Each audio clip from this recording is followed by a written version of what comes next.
Olá a todos, bem-vindos de volta ao meu canal para mais um novo mistério com Molly Westbrook.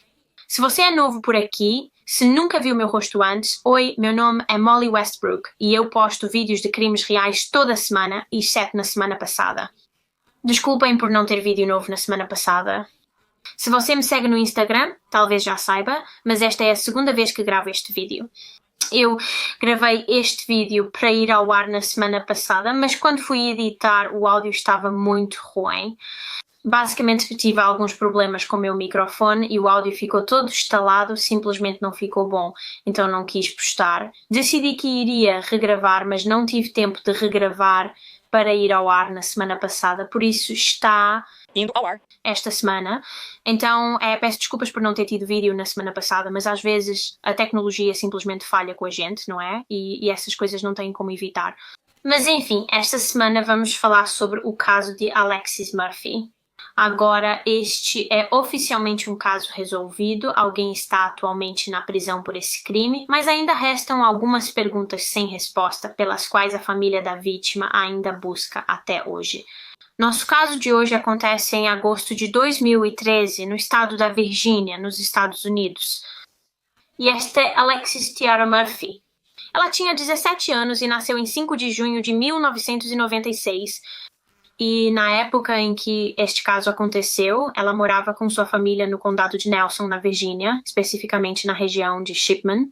A mãe dela se chamava Laura e o pai se chamava Troy. E acredito que Alexis também tinha 2 irmãos. E pelo que pude perceber, ela era bem próxima da família. É óbvio, pelas entrevistas que assisti com os familiares dela, que ela era muito amada por eles. Eles descreveram Alexis como uma jovem tão extrovertida que conseguia fazer qualquer um sorrir. Ela tinha uma personalidade muito engraçada e contagiante, e também era incrivelmente bonita. A família dela disse que, quando Alexis entrava em uma sala, todos olhavam para ela porque ela era simplesmente deslumbrante. Ela chamava a atenção de todos. Ela também era muito atlética. Ela amava esportes e seus esportes favoritos para praticar eram softball e vôlei. Ela era popular no ensino médio. Ela tinha muitos amigos e, como a maioria dos adolescentes naquela época, em 2013 e ainda hoje, é claro, ela adorava estar nas redes sociais. Ela tinha milhares de seguidores no Twitter e parecia ser o tipo de pessoa que literalmente tudo o que fazia, ela contava para os seguidores. Ela tweetava suas atividades. Quase todos os dias ela adorava ser ativa nas redes sociais. Alexis Murphy era uma jovem tão vibrante, cheia de entusiasmo pelo futuro. Ela estava no último ano do ensino médio e estava ansiosa para ir para a faculdade. Ela tinha tudo a seu favor, tinha tudo para esperar do futuro, mas no início de agosto de 2013, tudo isso lhe seria tirado. Era o início da noite de sábado, 3 de agosto de 2013, e Alexis havia decidido que iria fazer compras para comprar algumas extensões de cabelo. Veja, ela teria sua foto tirada para o último ano da escola em breve e queria estar linda, queria garantir que seu cabelo estivesse realmente bonito para as fotos. Então, sua mãe, Laura, deu-lhe algum dinheiro para as extensões de cabelo e, em seguida, Alexis saiu de casa para fazer compras. E essa foi a última vez que Laura viu sua filha de 17 anos. Mais ou menos nessa mesma época, Alexis postou uma atualização em sua conta do Twitter e escreveu o tweet Bug-Bound porque estava indo para Lynchburg, que era onde ela ia colocar as extensões de cabelo. Não era muito longe, ficava a cerca de 20 minutos de carro de sua casa em Shipman, na Virgínia. Ela estava dirigindo sozinha um Nissan Maxima branco de 2003, que na verdade pertencia ao seu pai, Troy. Ele deixou ela usar para a viagem de compras.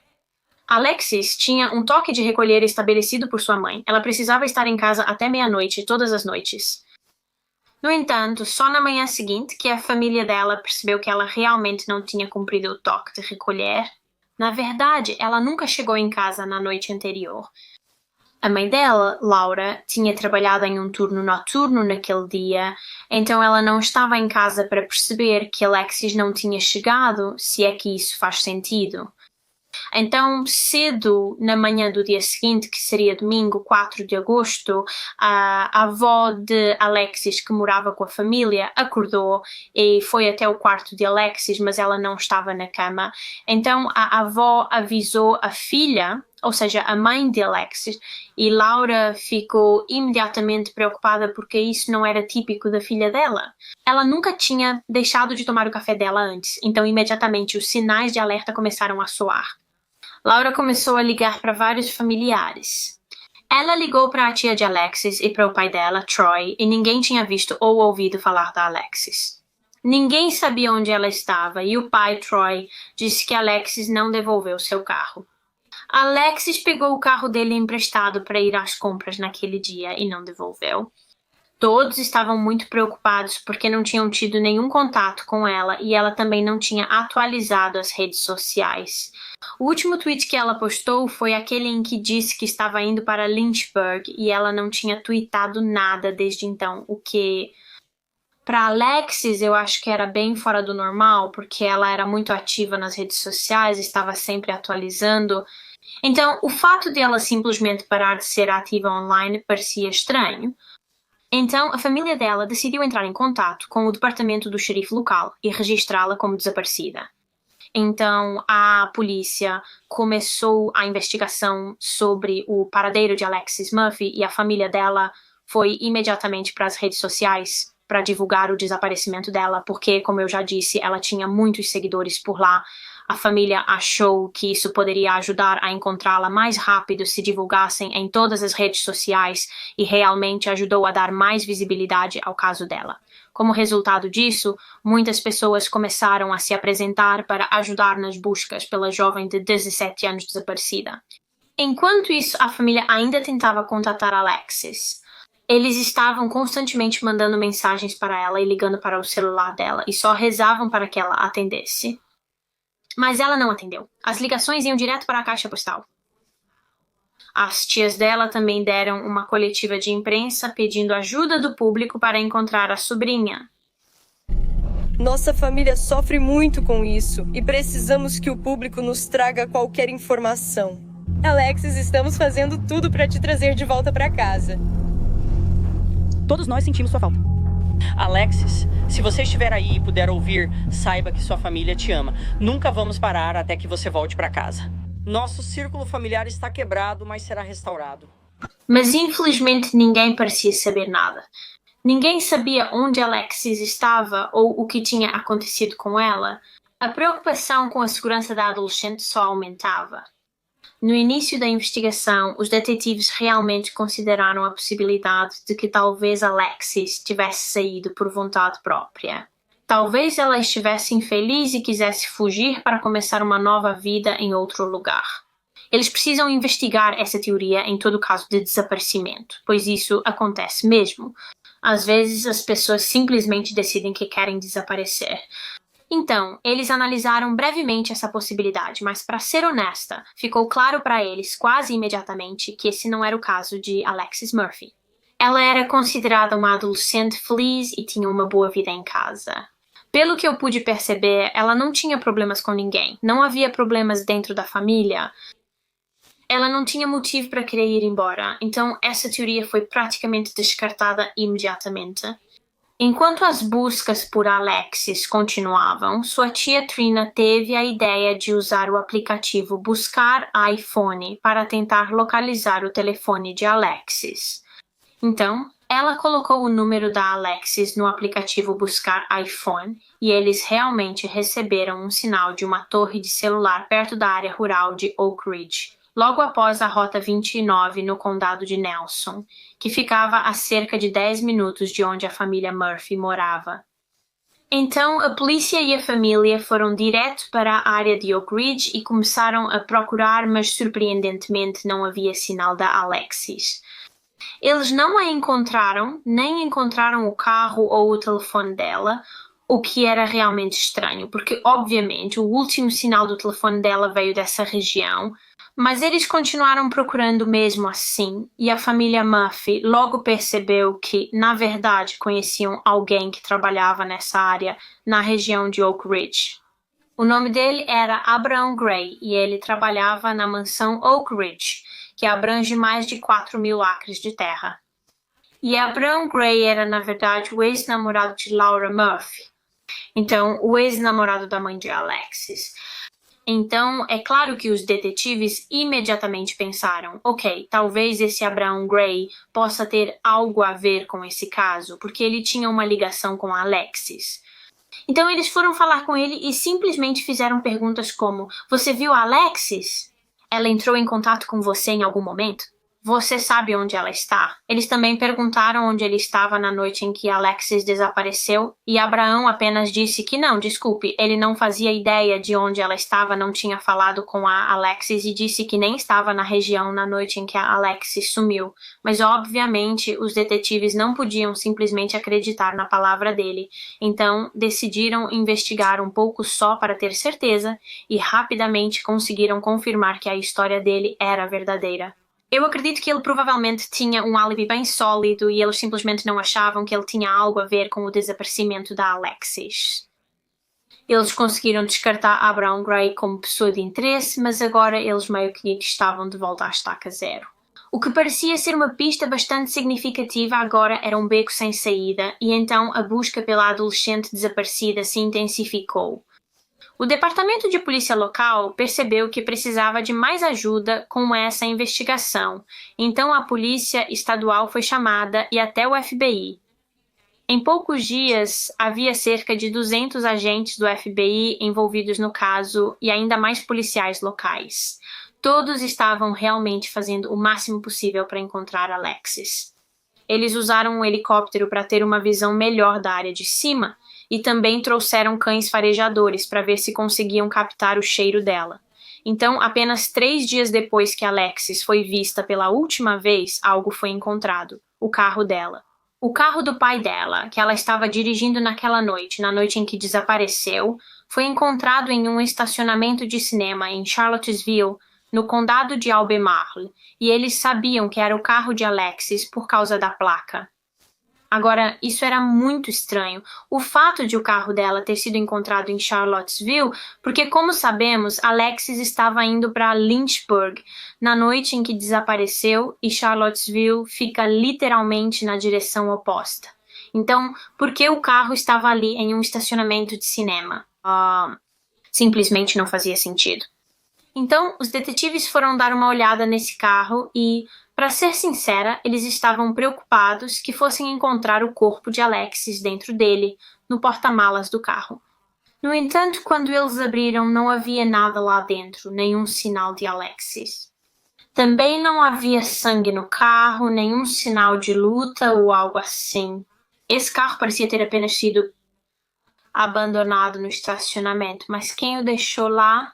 Então cães farejadores foram trazidos novamente e os investigadores queriam ver se eles conseguiam captar o cheiro de quem deixou o carro no estacionamento e para onde essa pessoa pode ter ido. E esses cães seguiram um cheiro até um complexo de apartamentos próximo e houve uma porta de apartamento específica para a qual um dos cães foi atraído. Então a polícia conversou com as pessoas que moravam nesse apartamento específico só para ver se elas poderiam ter alguma relação com o caso. No entanto, rapidamente foi determinado que eles não estavam envolvidos de forma alguma. Eles nem conheciam a Alexis e não tinham nada a ver com o desaparecimento dela. Então eles voltaram sua atenção para o carro e os detetives queriam tentar determinar exatamente há quanto tempo o carro estava naquele estacionamento. Será que ele estava lá desde que a Alexis desapareceu 3 dias antes ou tinha sido abandonado recentemente? Então, a polícia começou a perguntar em todos os comércios locais da região se eles tinham câmaras de segurança do lado de fora dos prédios e, caso tivessem, se poderiam fornecer as imagens para análise, porque em algum momento o carro da Alexis teria que ter sido capturado nessas imagens e, com sorte, as imagens poderiam mostrar quem dirigiu o carro até o estacionamento. Alexis fez isso ou foi outra pessoa? Então, os agentes começaram a analisar todas essas imagens de câmeras de segurança e, eventualmente, eles avistaram o carro. O carro da Alexis foi flagrado pelas câmeras de segurança, entrando no estacionamento do cinema por volta das 10 a 10h30 da noite, no domingo, 4 de agosto, ou seja, no dia seguinte ao desaparecimento da Alexis. E nas imagens, você pode ver alguém saindo do carro, então os detetives tentaram melhorar o vídeo para tentar ver melhor a pessoa saindo do veículo, mas isso não funcionou muito bem. As imagens eram muito granuladas, eram em preto e branco e, claro, essa parte da gravação foi às 10 horas da noite, então estava escuro e por isso os detetives não conseguiram determinar quem era a pessoa saindo do carro. Tudo o que você realmente podia ver era uma silhueta. Então eles começaram a analisar cada vez mais imagens de câmaras de segurança para ver se conseguiam encontrar o carro novamente e até expandiram a busca 30 milhas ao norte e 30 milhas ao sul, pedindo para todos que tivessem imagens de vigilância nessas áreas entregarem para a polícia analisar. Eles passaram horas analisando imagens de câmeras de segurança para tentar encontrar o carro e obter uma imagem melhor do motorista. Enquanto analisavam as imagens de vigilância, outros detetives examinavam as redes sociais de Alexis. Como eu disse ao longo deste vídeo, ela tinha milhares de seguidores online e, como todos sabemos, a internet pode ser um lugar muito perigoso. Há muitos casos reais em que predadores contactam jovens pela internet, os manipulam e, ao se encontrarem, acabam matando essas pessoas. Então, a polícia que investigava o caso da Alexis ficou preocupada que talvez isso tivesse acontecido com ela, que algum dos seus seguidores ou apenas alguém da internet tivesse combinado de encontrá-la no dia em que ela desapareceu e feito algo com ela. Após analisarem as mensagens dela nas redes sociais, descobriram que no dia do desaparecimento de Alexis, 3 de agosto, ela marcou de encontrar alguém com quem conversou pela internet. Elas marcaram de se encontrar em Lynchburg, onde ela iria naquele dia para colocar as extensões de cabelo. O homem que ela ia encontrar se chamava Michael Hendricks. E eu não acredito que os dois, Michael e Alexis, já tivessem realmente se encontrado antes. Acho que só conversaram online, mas eles tinham trocado várias mensagens e estava claro por essas mensagens que eles gostavam um do outro e sentiam atração um pelo outro. Então, os detetives foram direto para Lynchburg para falar com Michael Hendricks, e ele disse que ele e Alexis iam se encontrar enquanto ela fazia compras naquela noite, mas que ela nunca apareceu. Ele disse que Alexis sumiu e que ele nunca a viu, e depois das 6 horas daquela noite de sábado, ela simplesmente parou de mandar mensagens para ele, então acho que ele apenas presumiu que ela tinha mudado de ideia e que não queria mais encontrá-lo. Logo, os detetives conseguiram confirmar a história dele. Ele devia ter um álibi sólido, porque eles determinaram que ele não estava envolvido no desaparecimento de Alexis, ele era completamente inocente. Então, mais uma vez, os detetives estavam de volta à estaca zero, e como você pode imaginar, a essa altura eles estavam se sentindo muito derrotados e frustrados, porque parecia que todas as pistas possíveis que eles tinham estavam levando a becos sem saída. A única evidência que eles realmente tinham até agora neste caso tinha a filmagem das câmeras de segurança do carro da Alexis entrando no estacionamento do Moody Theatre, mas nem dava para saber quem dirigia, então era meio inútil. A família dela sofria por não saber onde ela estava ou o que aconteceu. Cada minuto sem notícias parecia uma hora e eles estavam desesperados por respostas. O pai dela, Troy, estava literalmente fazendo tudo o que podia para gerar mais conscientização sobre o desaparecimento da filha. Ele ia a todas as lojas e estabelecimentos da região, colocando cartazes e panfletos com o rosto da Alexis e informações de contato. Todos estavam apenas rezando para que a Alexis Murphy, de 17 anos, fosse encontrada sã e salva. E então, não muito tempo depois que a polícia descobriu as imagens das câmeras de segurança do estacionamento do cinema com o carro da Alexis, eles encontraram ainda mais gravações que se mostraram inestimáveis neste caso. Eles encontraram imagens da Alexis do dia em que ela desapareceu. Essas imagens da Alexis eram de um posto de gasolina Liberty em Lovingston. que não ficava muito longe da casa dela em Shipman, e esse posto de gasolina ficava no rumo de onde ela deveria ir à noite, Lynchburg. Esse posto de gasolina, em particular, era aparentemente um ponto de encontro bastante popular para os adolescentes da região. Então eles decidiram que valeria a pena verificar se a Alexis tinha estado lá no dia em que desapareceu. E ela esteve. Ela abasteceu o carro quando estava lá e, em seguida, as imagens mostram ela entrando no posto de gasolina, obviamente para pagar. A funcionária do posto de gasolina que atendeu a Alexis naquele dia disse que nada parecia estranho com a Alexis. Ela estava sorrindo e parecia completamente normal. Embora, quando a família dela assistiu a essa gravação, eles ficaram bastante preocupados porque acharam que a Alexis parecia muito apática no vídeo. Eles acharam que ela parecia desconfortável, algo difícil de julgar só por imagens dela entrando no posto de gasolina, mas é a família dela e eles a conhecem melhor. Qualquer um, e eles sentiram que ela parecia desconfortável. Eles sentiram que algo estava errado, mas o quê? Porque ela estava desconfortável? Então, os detetives começaram a examinar realmente as imagens, porque esse parecia ser o último vídeo gravado de Alexis antes dela desaparecer. Então, eles pensaram que talvez ela tivesse sido seguida por outra pessoa que estava no posto de gasolina ao mesmo tempo que ela, e notaram um homem em particular nessas imagens com quem queriam falar em relação a esse caso. Agora vou mostrar as imagens desse homem na tela. Como você pode ver, ele está saindo da loja pela porta e, enquanto faz isso, Alexis entra e ele segura a porta para ela. Então, os detetives perguntaram à funcionária do posto de gasolina se ela viu Alexis e esse homem que segurou a porta para ela, se ela viu os dois terem algum tipo de interação ou conversa, e ela disse que sim. Essa funcionária disse que viu Alexis e esse homem de meia-idade tendo uma breve conversa. Acredito que do lado de fora do posto de gasolina, então acho que ela não conseguiu ouvir sobre o que os dois estavam conversando, mas a funcionária disse que percebeu algo bem único sobre esse cara, que era o fato de ele ter uma tatuagem bem grande no pescoço do Patolino, o que obviamente é uma característica muito distinta. Quando a conversa deles terminou, as câmeras de segurança pegaram esse homem indo embora em seu Chevrolet Suburban camuflado e, literalmente, momentos depois, viram o carro da Alexis indo na mesma direção, quase como se ela estivesse seguindo o carro dele. Então, os detetives agora tinham uma pista em potencial e decidiram que precisavam descobrir quem era esse homem, caso ele tivesse qualquer envolvimento no sumiço da Alexis.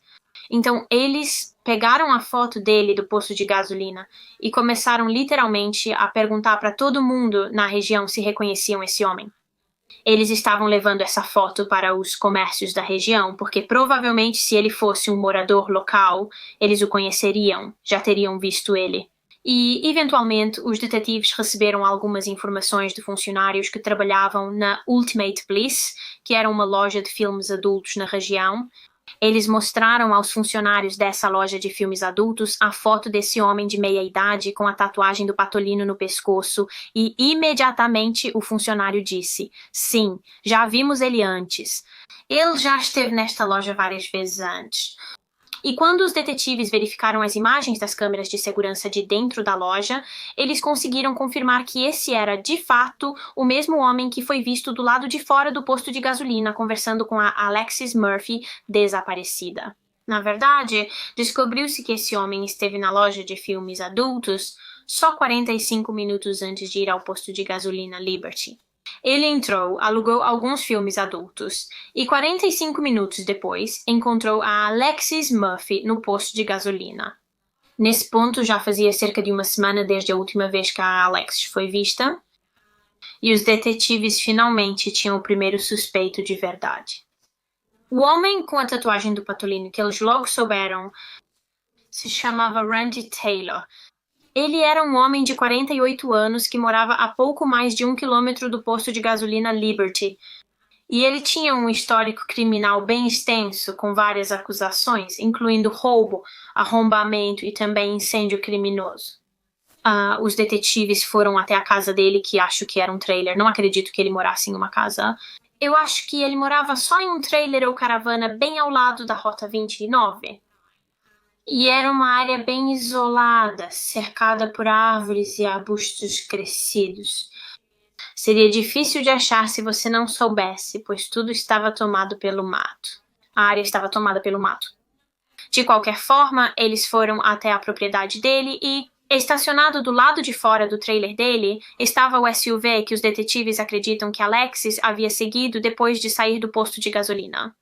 Então, eles bateram na porta e um homem atendeu, e esse homem se apresentou como Randy Taylor. Então, os detetives perguntaram a Randy sobre Alexis Murphy. Ele a conhece? Já a viu? Ele a viu no dia do desaparecimento dela? E Randy simplesmente disse, não, desculpe, eu não faço ideia de quem ela é. Então, os detetives já sabem que esse homem está mentindo porque eles têm imagens dos dois no posto de gasolina e a funcionária do posto disse que viu os dois, Alexis e Randy, conversando. Então eles sabiam que ele não estava dizendo a verdade, mas por quê? Por que mentir se você não tem nada a esconder? Então, como eles tinham as imagens das câmeras de segurança do posto de gasolina, os detetives tinham provas suficientes para conseguir um mandado de busca para a propriedade de Randy, e assim eles começaram a vasculhar a casa dele, esperando encontrar qualquer evidência que pudesse ligá-lo a Alexis, e de fato encontraram. No trailer dele, acredito que no travesseiro da cama, a perícia encontrou um fio de cabelo preto e longo que eles acreditavam pertencer a uma mulher afro-americana. Eles também encontraram uma unha no carpete dele, e essa unha parecia ter sido arrancada, talvez durante uma luta ou algo assim. Além disso, também encontraram um brinco de diamante que, a princípio, acreditaram ser um brinco, porém, logo foi determinado que era um piercing de lábio, um pino de piercing de lábio, e Alexis Murphy, de 17 anos, tinha um piercing no lábio. Então eles coletaram essas três coisas como evidência, o cabelo, a unha e o pino de diamante, e enviaram tudo para testes de DNA para ver se pertenciam à adolescente desaparecida, pois se fossem dela, haveria uma ligação clara entre Randy Taylor e Alexis Murphy, confirmando o envolvimento dele no desaparecimento. Enquanto isso, enquanto aguardavam o retorno desses resultados, eles continuaram a vasculhar a propriedade e a área ao redor, que era cheia de mato, para ver se conseguiam encontrar mais alguma coisa. Eles realmente tinham motivos para acreditar que o celular de Alexis estava na mesma área onde Randy morava, porque receberam um sinal dele de uma torre de celular que ficava a apenas 1 quilômetro ao norte do posto de gasolina Liberty, que era muito perto de onde Randy Taylor morava. Então, mais uma vez, eles trouxeram cães farejadores, e esses cães eram treinados para farejar celulares, e em menos de uma hora, os cães encontraram um telefone muito perto da casa de Randy. Uma fonte disse estar a 20 metros da casa dele, outra a apenas 5, então não sei qual é mais preciso. De qualquer forma, encontraram um telefone que logo foi identificado como de Alexis Murphy. E menos de 2 dias depois que o cabelo preto, a unha e o brinco de diamante foram enviados para a análise, os resultados chegaram e os 3 correspondiam ao DNA de Alexis. Todos pertenciam a Alexis Murphy. Então agora os detetives tinham muitas provas contra Randy Taylor, um homem que anteriormente havia dito que nunca tinha sequer conhecido Alexis Murphy. Então eles foram interrogá-lo novamente em sua casa. E essa entrevista durou 8 horas, porque apesar de todas as provas que eles tinham contra ele agora, o DNA de Alexis em sua casa e o celular dela a poucos metros de sua propriedade, ele ainda negava qualquer envolvimento no desaparecimento dela. E eles até mostraram a ele as provas que tinham contra ele, mas mesmo assim ele não admitia nada. Ele não entregava nada, mas mesmo assim, eles ainda tinham provas suficientes para prendê-lo sob a acusação de sequestro, e foi exatamente isso que fizeram. Randy Taylor, de 48 anos, foi levado ao tribunal basicamente para responder a uma acusação criminal e foi acusado pelo rapto de Alexis Murphy. Mas, apesar dos detetives acreditarem, nesse momento, que Alexis estava morta e que ele a matou, eles não quiseram acusá-lo de assassinato ainda, porque estavam preocupados em não ter provas suficientes para condená-lo por homicídio. Quer dizer, eles nem sequer tinham o corpo da Alexis. Então, eles quiseram acusá-lo de rapto para que ele ficasse sob custódia enquanto trabalhavam no caso de assassinato. E foi enquanto Taylor estava sob custódia que ele e sua equipe de defesa decidiram mudar a história dele. Certo, até esse momento Randy Taylor vinha negando tudo. Ele negou ter qualquer envolvimento no rapto ou assassinato de Alexis. Ele até negou ter conhecido Alexis Murphy, apesar de todas as provas que tinham contra ele. Mas agora ele resolveu mudar.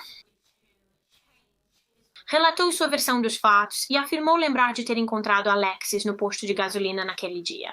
Ele disse que eles conversaram por um tempo e que ela concordou em voltar para a propriedade dele com ele para comprar algumas drogas. Porém, Randy afirmou que Alexis não foi sozinha ao trailer dele. Nas palavras dele, um homem negro com dreadlocks acompanhou Alexis até a casa de Randy. E esse homem negro aparentemente era um traficante de drogas e tanto Randy quanto Alexis queriam comprar drogas dele. Espero que faça sentido. Não sei se expliquei bem, mas Randy disse que ele e Alexis conheceram esse traficante de drogas no posto de gasolina e que os três decidiram voltar para a propriedade de Randy para que Randy e Alexis pudessem comprar drogas dele.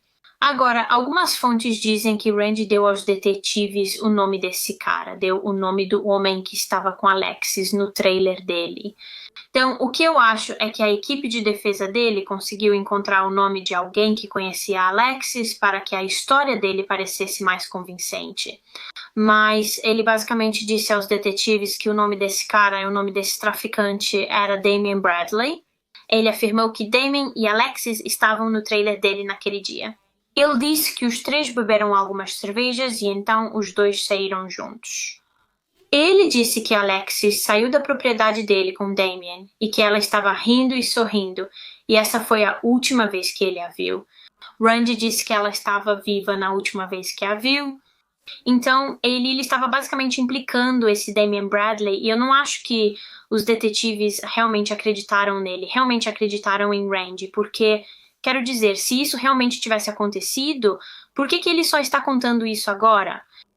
Por que ele não contou tudo isso quando foi interrogado pela primeira vez?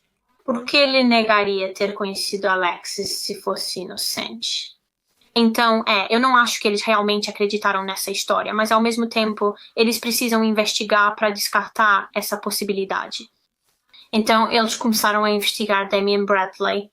Ele tinha mais ou menos a mesma idade da Alexis, e os dois, Alexis e Damien, se conheciam vagamente. Eu acredito que eles eram amigos no Facebook, e ele também trabalhava no McDonald's local em Lovingston, então às vezes via a Alexis lá. Eles se conheciam, mas não eram próximos. Acho que eles talvez tenham conversado algumas vezes, mas o Damien disse que achava a Alexis uma garota muito bonita e as pessoas especulavam que talvez eles tivessem uma quedinha um pelo outro, mas fora isso, eles realmente não se conheciam muito bem. Mesmo assim, a polícia interrogou Damien Bradley e perguntou se ele tinha visto Alexis no dia em que ela desapareceu. Ele tinha ido ao trailer do Randy Taylor com ela e o Damien simplesmente disse que não, que ele nem estava com a Alexis naquele dia.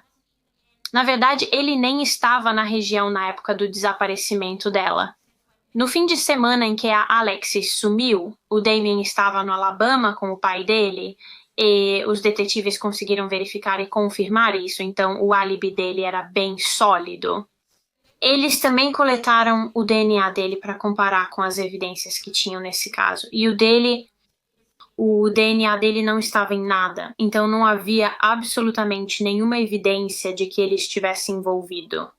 Ficou claro que isso era apenas uma tentativa desesperada de Randy Taylor de colocar a culpa em outra pessoa. Enquanto a polícia ainda estava construindo o caso de assassinato contra Randy Taylor, eles estavam realizando buscas forenses na propriedade dele e durante uma dessas buscas encontraram ainda mais evidências incriminatórias. Debaixo do sofá no trailer dele, eles encontraram uma camiseta, então parecia que ele tinha escondido essa camiseta ali, e logo foi determinado que essa camiseta debaixo do sofá era a mesma que ele estava usando no dia em que Alexis desapareceu. Era a mesma que ele foi visto usando na loja de penhores e no posto de gasolina. Agora, essa camiseta tinha sido enrolada e colocada debaixo do sofá, e quando eles a desenrolaram, encontraram um tufo de apliques de cabelo e também alguns cílios postiços, ambos usados por Alexis Murphy no dia em que ela desapareceu. E quando foram testados, foi constatado que ambos os itens continham o DNA de Alexis. Eles também encontraram no trailer dele um álbum de recortes que Randy havia feito, e nesse álbum ele tinha recortado e colado várias fotos de mulheres nuas, mas ele colava o rosto de outra garota nos corpos delas. Então ele recortou fotos dessa mulher específica e as colou sobre esses corpos, e essa mulher, ou melhor, essa garota era filha de um dos colegas de trabalho dele. Isso é muito assustador. Mas voltando àquela camiseta que estava escondida debaixo do sofá, eles perceberam que havia uma mancha nas costas dela e logo foi determinado que essa mancha era sangue. Então, o sangue foi testado e também era compatível com Alexis Murphy. Eles tinham todas essas provas contra Randy Taylor e agora tinham o sangue de Alexis na camisa dele, e estava claro por todas essas evidências que houve uma luta violenta entre os dois no trailer dele. Você sabe, eles tinham o sangue de Alexis, tinham a unha dela que parecia ter sido arrancada, tinham mechas do cabelo dela que tinham sido puxadas. Era óbvio que houve uma luta violenta. Era claro que Alexis tentou lutar por sua vida. Os detetives tinham certeza agora, mais do que nunca, de que Alexis Murphy estava morta. Agora eles tinham evidências de sangue para afirmar que Randy Taylor a matou e, mesmo não tendo encontrado o corpo dela, acreditavam que agora tinham provas suficientes para prosseguir com uma acusação de assassinato. E foi exatamente isso que eles fizeram. Eles acusaram Randy Taylor, de 48 anos, de assassinato. Ele decidiu se declarar inocente e, por isso, o caso foi a julgamento. Mas no final, em maio de 2014, ou seja, menos de um ano após o desaparecimento de Alexis, ele foi considerado culpado de assassinato em primeiro grau e sequestro com intenção de violar, e recebeu 2 sentenças de prisão perpétua. Randy, obviamente, foi direto para a prisão e está preso desde então, e nunca revelou a localização do corpo dela. Claro que como o corpo dela nunca foi encontrado e como Taylor nunca admitiu sua culpa, ninguém sabe exatamente o que aconteceu com Alexis naquele dia fatídico e por que ela teve que morrer. Mas os detetives acreditam que a linha do tempo mais provável dos acontecimentos foi que os dois, Alexis e Randy, se encontraram no posto de gasolina e ele disse a ela que poderia vender um pouco de maconha para ela. Então, ela concordou em voltar para o trailer dele com ele, e é por isso que ela foi flagrada pelas câmeras de segurança seguindo o carro dele na direção da casa dele. Acredita-se que quando chegaram lá, ele a forçou a entrar no trailer dele e tentou abusar sexualmente dela. Houve uma luta violenta e é por isso que a unha dela foi arrancada. Os lábios começaram a se soltar, um tufo de cabelo caiu e ele acabou matando Alexis. Os detetives acreditam que Randy manteve o corpo dela em seu trailer durante a noite porque provavelmente estava em pânico e não sabia o que fazer com o corpo imediatamente. Mas na noite seguinte eles teorizam que ele dirigiu para algum lugar, provavelmente Charlottesville, e se desfez do corpo dela lá. Depois disso, ele levou o carro dela até o estacionamento do cinema, onde foi encontrado depois. E ele claramente escondeu o corpo dela muito bem, porque até hoje ela nunca foi encontrada, o que é de partir o coração, pois a família dela não pode lhe dar um enterro digno. Acredito que eles continuaram procurando pelo corpo dela ao longo dos anos, mas ainda não conseguiram encontrar. Só podemos esperar e rezar para que um dia eles a encontrem e possam finalmente lhe dar um descanso digno. Mas isso não é tudo sobre esse caso, porque apenas 2 meses depois que Randy Taylor foi condenado, algumas pessoas começaram a se perguntar se o homem errado havia sido preso pelo assassinato de Alexis Murphy. Porque, por volta dessa época, em 2014, havia outro homem da Virgínia chamado Jesse Matthew, que era suspeito de assassinar 2 adolescentes, Morgan Harrington, em 2009, e Hannah Graham, em 2014, ambas desaparecidas em Charlottesville. Ele foi acusado e posteriormente condenado pelos 2 assassinatos, e foi depois que ele foi condenado que a equipe de defesa de Randy Taylor disse aos detetives: "Espera um pouco, talvez vocês devessem considerar a possibilidade de que Jesse Matthew também estivesse envolvido no caso de Alexis Murphy." Já que, se você se lembra, Randy Taylor descreveu o homem que saiu do trailer com Alexis naquele dia como sendo um homem negro com dreadlocks. Talvez Jesse Matthew fosse esse homem e Randy Taylor fosse inocente o tempo todo. Então, os detetives investigaram essa possível ligação entre Jesse Matthew e Alexis Murphy. Testaram o DNA dele com todas as evidências do caso Murphy, mas nenhuma era compatível. Todas as evidências que eles tinham no caso Murphy apontavam para um homem, e apenas um homem, Randy Taylor. Mais uma vez, ele tentou incriminar outra pessoa pelo crime e, como não funcionou de novo, Randy Taylor acabou decidindo fazer uma confissão. Randy sentou-se com os promotores e disse que queria fazer um acordo com eles. Ele disse que contaria onde está o corpo de Alexis, a localização dos restos mortais dela, se eles concordassem em reduzir suas 2 sentenças de prisão perpétua para apenas 20 anos de prisão. Eu não acho que ele tenha admitido diretamente o assassinato, mas ele disse que se reduzissem a sentença dele, ele contaria onde poderiam encontrar o corpo. Mas a família de Alexis disse que não iam deixar ele fazer esse acordo, mesmo estando desesperados para encontrar o corpo de Alexis. Eles não podiam correr o risco desse homem. Esse homem muito perigoso ser solto em 20 anos, porque ele faria isso com outra garota e eles não podiam deixar isso acontecer. Eu acho isso tão incrível da família Murphy, o fato de que eles quase de certa forma sacrificaram encontrar o corpo de Alexis para que pudessem manter outra garota segura desse homem perigoso, para que esse homem nunca fosse solto da prisão para fazer isso com outra pessoa. Eu acho isso tão altruísta da parte deles, porque esse homem poderia fazer de novo se fosse solto em 20 anos. Acho que ele estaria com quase 60 e poucos anos, chegando aos 70, se fosse solto em 20 anos, então ele definitivamente poderia fazer isso de novo. Então o acordo foi anulado e até hoje Randy Taylor ainda tem 2 sentenças de prisão perpétua. Então ele provavelmente passará o resto da vida na prisão. E muitas pessoas, incluindo a polícia, acreditam que Alexis Murphy não foi sua única vítima. Eles suspeitam que ele foi responsável pelo desaparecimento de outra jovem, Samantha Clark, de 19 anos. Em 2010, ela desapareceu do condado de Orange, na Virgínia, e nunca mais foi vista desde então, e seu corpo também nunca foi encontrado.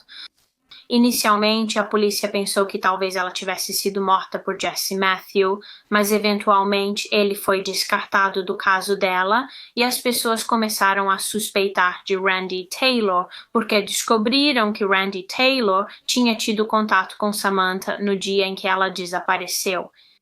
Aparentemente, eles se conheciam muito bem porque moravam no mesmo parque de trailers em 2010, quando Samantha desapareceu. E foi descoberto, acredito que através dos registros telefônicos, que a última ligação que Samantha fez antes de desaparecer foi para Randy Taylor. Agora, além disso, dessa ligação, eu não acredito que haja mais nenhuma evidência concreta ligando Taylor ao caso de Samantha. Mas a maioria das pessoas acredita que ele a matou e depois escondeu o corpo dela em algum lugar, assim como fez com Alexis, e esse caso ainda está em andamento atualmente. Eles ainda estão tentando encontrar evidências contra ele para que possam acusá-lo pelo caso de Samantha e, se ele for condenado pelo assassinato dela também, ele pode enfrentar a pena de morte. Desculpe, não tenho mais informações sobre isso para você, mas obviamente vou mantê-lo informada quando houver novidades sobre o desaparecimento de Samantha. Infelizmente, é isso para este caso. Como disse, os restos mortais de Alexis Murphy ainda não foram encontrados. Acredito que ainda procuram ativamente pelo corpo dela. Então só nos resta esperar que eles consigam encontrá-la e dar a ela o enterro que merece. Como sempre, por favor, me conte nos comentários o que você acha sobre esse caso. Eu sinto que foi uma verdadeira montanha-russa, mas é isso para este vídeo. Antes de ir, quero agradecer especialmente aos membros da minha página no Patreon. Muito, muito, muito obrigada pelo apoio de vocês, gente. Se mais alguém tiver interesse em se tornar membro da nossa pequena família do Patreon, o link está sempre na descrição dos meus vídeos. Por favor, deixe um like nesse vídeo e se inscreva no canal se ainda não for inscrita. Meu objetivo atual é chegar a 50 mil inscritos até o final do ano. Então, talvez considere se inscrever e eu te vejo de novo na próxima semana para mais um mistério com a Molly. Tchau, gente!